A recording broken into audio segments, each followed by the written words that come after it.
नमस्कार सर, माझं नाव दानेश अरुण सोनार. मी MA राज्यशास्त्र प्रताप महाविद्यालयाचा विद्यार्थी आहे. माझा प्रश्न असा आहे की महाराष्ट्र लोकसेवा आयोगाचा वर्ग 2 आणि 3 याच्या ज्या परीक्षा असतात त्यांचे निकाल वेळेवर लागत नाहीत.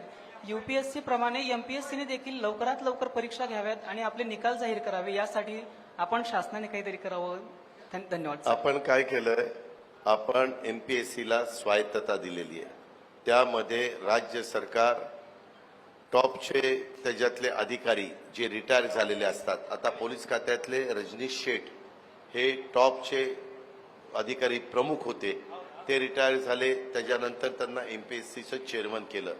वेगवेगळ्या क्षेत्रातल्या महिला किंवा पुरुष असे IAS IPS असे अधिकारी आपण सहसा त्याच्यामध्ये नेमतो आणि त्याच्यातून मग आपण पुढच्या गोष्टी त्या ठिकाणी करतो. पण आपण म्हणताय त्या तक्रारी विद्यार्थ्यांच्या मध्ये मोठ्या प्रमाणावर आहे. मध्ये काय झालं, महाराष्ट्रामध्ये बऱ्याचशा जागा रिक्त होत्या. मग आम्ही त्यांना सांगितलं की बाबा एवढ्या मोठ्या प्रमाणावर जागा रिक्त आहेत, वरचेवर तुम्ही ह्या सगळ्या परीक्षा जो तुम्हाला घ्यायच्या त्या घेत चला. आम्ही जरी उपमुख्यमंत्री असलो किंवा एकनाथराव शिंदे मुख्यमंत्री असले तरी आम्हाला डायरेक्ट जागा कुठली भरता येत नाही. आम्हाला आमच्या MPSCच्या मार्फत UPSCच्या मार्फत अशाच त्या जागा घ्याव्या लागतात आणि त्या प्रकारे आम्ही घेतो.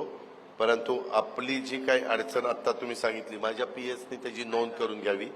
मी मुंबईला गेल्यानंतर आम्ही आमच्यामध्ये चर्चा करून GAD हा एक जो विभाग आहे, त्या GAD सामान्य प्रशासन त्याला मराठीमध्ये म्हणतात, त्यांना सूचना करू.